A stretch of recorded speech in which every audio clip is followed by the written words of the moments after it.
দিন দিন মনে হচ্ছে রান্নাটা আমি ভুলে যাচ্ছি, আমি জানি না কেন, তবে আমার কাছে মনে হচ্ছে। আর ইদানিং রান্না করতেই আসতে ইচ্ছে করে না। আসসালামু আলাইকুম, স্বাগতম কনক সুমন ব্লগসে নতুন আরেকটি ভিডিও নিয়ে চলে এসেছি। তো এই তো আজকে ভিডিওটা শুরু করছি ভাত রান্না করতে করতে। আমি প্রথমে পানি বসিয়ে দিই চুলার মধ্যে, পানিটা ফুটে আসলে তারপর চালটা দিয়ে দিই। আর চালটা তার আগে 5 থেকে 6 মিনিট পানিতে ভিজিয়ে রাখি, এরপর ভালো করে ধুয়ে নিই। তা এখন আমি চালটা দিয়ে দিব পানিটার মধ্যে।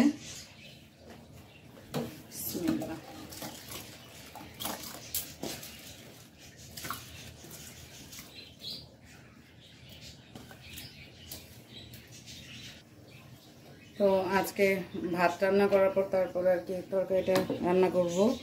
তো আজকে তরকারি রান্না করতেছি লাউ শাক দিয়ে চিংড়ি মাছ আর বাটা মাছ আলু টমেটো দিয়ে ভুনা করব। আর আমার জন্য চিংড়ি মাছ ভুনা করব, একটু আমার খুব ঝাল ঝাল করে চিংড়ি মাছ ভুনা খেতে ইচ্ছে করছে।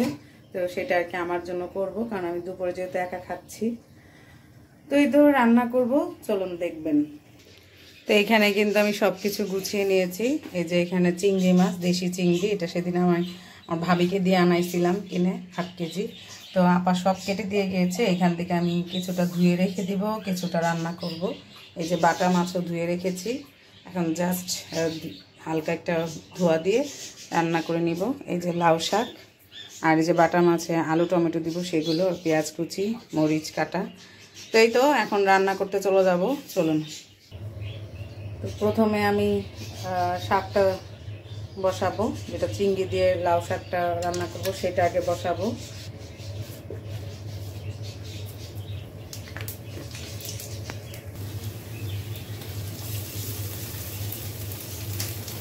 যেহেতু শাক রান্না তাই একটু রসুন বাটাটা বেশি লাগে, তাই রসুন দিলাম 2 চামচ মতন। আর এখন দিয়ে দেব গুঁড়া মশলাগুলো।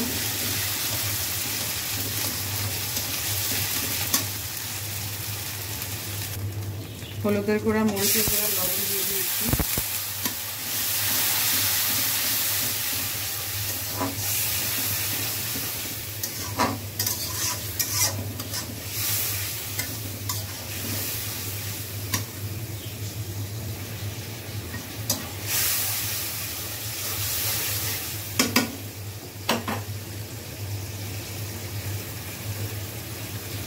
চিংড়িগুলো দিয়ে দিলাম।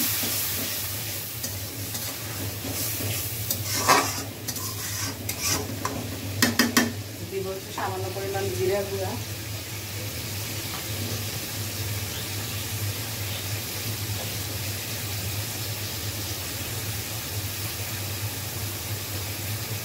লাউ শাক দিয়ে চিংড়ি মাছ কার কার পছন্দ জানাবেন।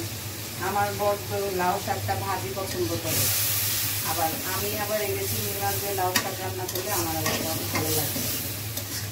তো একটু চিংড়ি মাছটাকে একটু ভালোভাবে কষিয়ে নিই, তারপরে আবার শাকগুলো দিয়ে দিই। তো এই তো সুন্দরভাবে কিন্তু কষানো শেষ। এখন শাকগুলো দিচ্ছি। শাকগুলো দিয়ে 1-2 মিনিট নাড়াচাড়া করে তারপর কিছু পানি দিব, গরম পানি।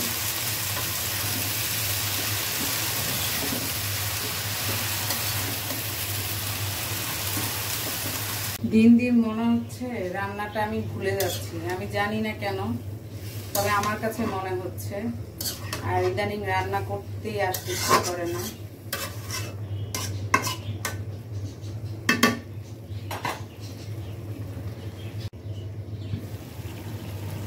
শাকটা থেকে ভালো পানি দিচ্ছে, পানি দিতে হবে না। আর শাক জিনিসে তো ভালো রাখতে হয় না এতটা। আর শাকটা অনেক সুন্দর।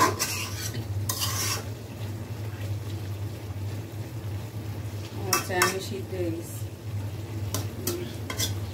আর জলটা শুকাবে, আমি একটু লবণটা দেখি।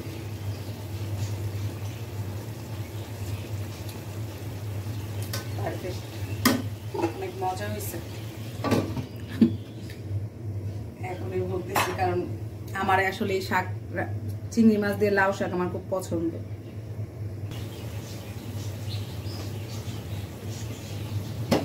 তো তো এরকম হালকা একটু ঝোল না রাখলে আবার হবেও না, একদমই হালকা একদম।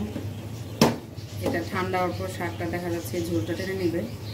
তো আমি এখন চুলাটা অফ করে দেবো। আর শাকটা খুবই টেস্ট হয়েছে আর সুন্দর সিদ্ধ হয়েছে, মানে শাকটা ভালো ছিল। তো এখন আমি চিংড়ি ভুনাটা করব। আমি চুলাটা অফ করে দিছি। তো আরেকটা জিনিস আপনাদের সাথে শেয়ার করতে চাচ্ছি, চিংড়ি ভুনাটা করব আমার এই গাছের মরিচ দিয়ে, কারণ এই মরিচগুলো অনেক ঝাল। তো আমি একটু ঝাল ঝাল খাইতে চাচ্ছি। আর চিংড়ি ভুনার করার উদ্দেশ্য হলো মরিচগুলোর জন্য। জানি না, আমি প্রথম খাবো, সেদিন কিনে নিয়ে আসছি গাছগুলো। এখন দেখা যাক। এই যে এদিকে আছে এই যে সাদাটা, আমার ইদানিং আবার কেন যেন মরিচ এই পড়িস না, মরিচ প্রতি আবার দুর্বলতা বেড়ে গেছে। এই যে এই কয়টা আপাতত নেই, দেখি। সেদিন এই মরিচগুলো এনেছিলাম, আর এই মরিচগুলা আমার আগে থেকে অনেক শখ, মানে এগুলো আমি খাই, পছন্দ করি। এগুলো কিন্তু বেশিরভাগই গ্রামের বাড়িতে দেখা যায়, এগুলো কিন্তু দেশি মরিচ। তো আজকে মরিচগুলো দিয়ে আমার মনে হলো একটু চিংড়ি ভুনা করি, ঝাল ঝাল করে, খেতে মজা লাগবে। ইদানিং কেন যেন মাঝে মধ্যে খুব ঝাল খাওয়ার ইয়ে ওঠে, ঝাল তো সেভাবে খেতে পাই না এখন।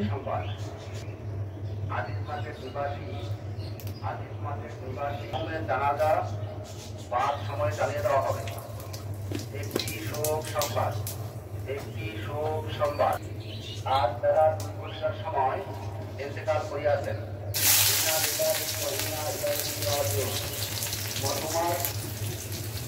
আমাদের এদিকে একজন মারা গেছে।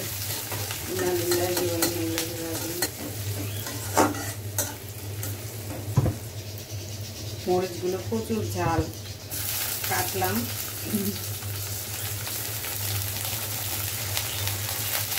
অনেক ঝাল। আল্লাহ,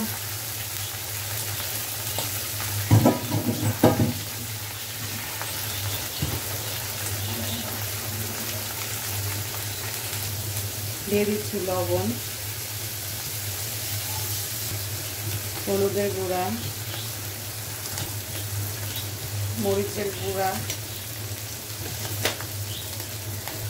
সামান্য একটু পানি দিব।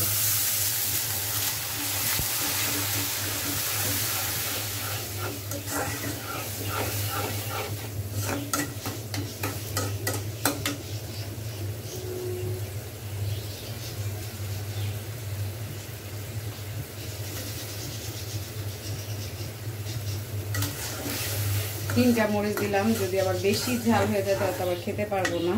আর টমেটো দিলাম অর্ধেকটার একটু কম। তো এখন হোক, তারপরে দেখাচ্ছি। জিরা গুঁড়া দিচ্ছি। আমার এটা কিন্তু হয়ে এসেছে। এখন দিয়ে দিচ্ছি ধনিয়া পাতা, ফিনিশিং ধনিয়া পাতা দিয়ে এই তো কয়েক সেকেন্ড নাড়াচাড়া করে চুলাটা অফ করে দিব। শেষ আমার চিংড়ি ভুনা। এটা দিয়ে এখন আমি ভাত খাবো। আর আমি তরকারিটা একটু পরে রান্না করব, আগে ভাত খাই, কারণ এই ভুনা দেখে আমি আর সহ্য করতে পারছি না। তো চুলাটা অফ করে দিয়েছি। সেই রকম গান বেরিয়েছে। ভাবলাম রান্নাটা শেষ করে তারপরে একবারে খেতে যাই, কারণ খাওয়ার পর দেখা যায় আর রান্না করে আসতে ইচ্ছা করবে না। তাই একবারে রান্নাটা করে যাই, কারণ রান্না করতে তো টাইম লাগবে না, সবকিছু গুছানোই।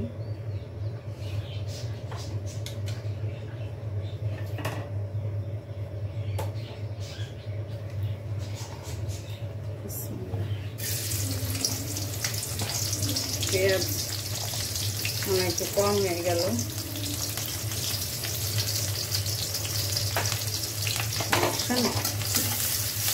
যেহেতু ঝোল হবে তরকারিতে, পেঁয়াজ কম হলে সমস্যা নেই।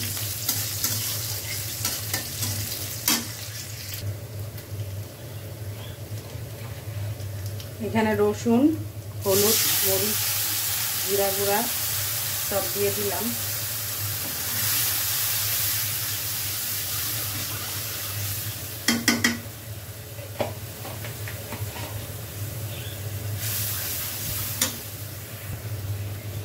হলুদের গুঁড়াটা মনে হচ্ছে একটু বেশি পড়ে গেছে।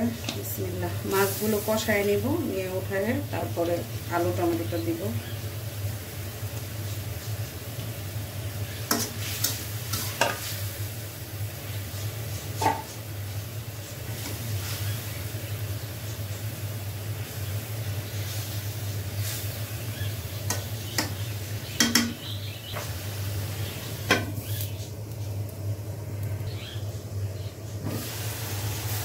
মাছগুলো কষানোর পর উঠিয়ে রেখেছি, আর এখানে এখন টমেটো আলুগুলো আমি কষায় নিলাম।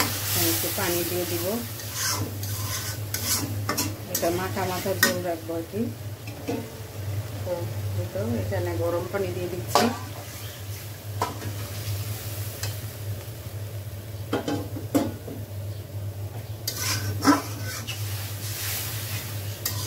আর এখন আমি মাছগুলো দিয়ে ঢেকে দিব। 6-7 মিনিট পরে চুলাটা অফ করে দেব। মানে 6-7 মিনিট পরে আর কি আমার রান্নাটা কমপ্লিট হয়ে যাবে।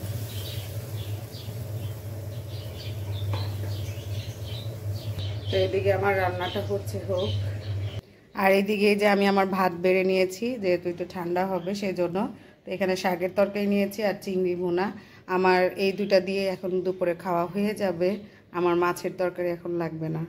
তো এই তো আমি এখন এটা দিয়ে খাওয়া দাওয়া করবো। শুধু তরকারিটা হলেই আমার আজকের মতন রান্না বান্না শেষ। এই যে আমার রান্না কিন্তু কমপ্লিট, আবার আমার খাওয়াও কমপ্লিট। আমি চুলায় তরকারি বসে খাওয়াটাও শেষ করে ফেললাম, কারণ চিংড়ি ভুনাটা এমন ঝাল ঝাল করে করেছি, আমি আর লোভ সামলাতে পারিনি, তাই খেয়ে ফেললাম। খুবই মজা হয়েছে, খুবই ভালো লাগলো। তো আপনাদের কাছে ভিডিওটা কেমন লাগলো সেটা কমেন্টস করে জানাবেন, আর ভালো লাগলে লাইক দিবেন, শেয়ার করে দিবেন। সবাই ভালো থাকবেন, সুস্থ থাকবেন, কনক জীবন ব্লগস এর সাথে থাকবেন, আমাদের জন্য দোয়া করবেন। আল্লাহ হাফেজ।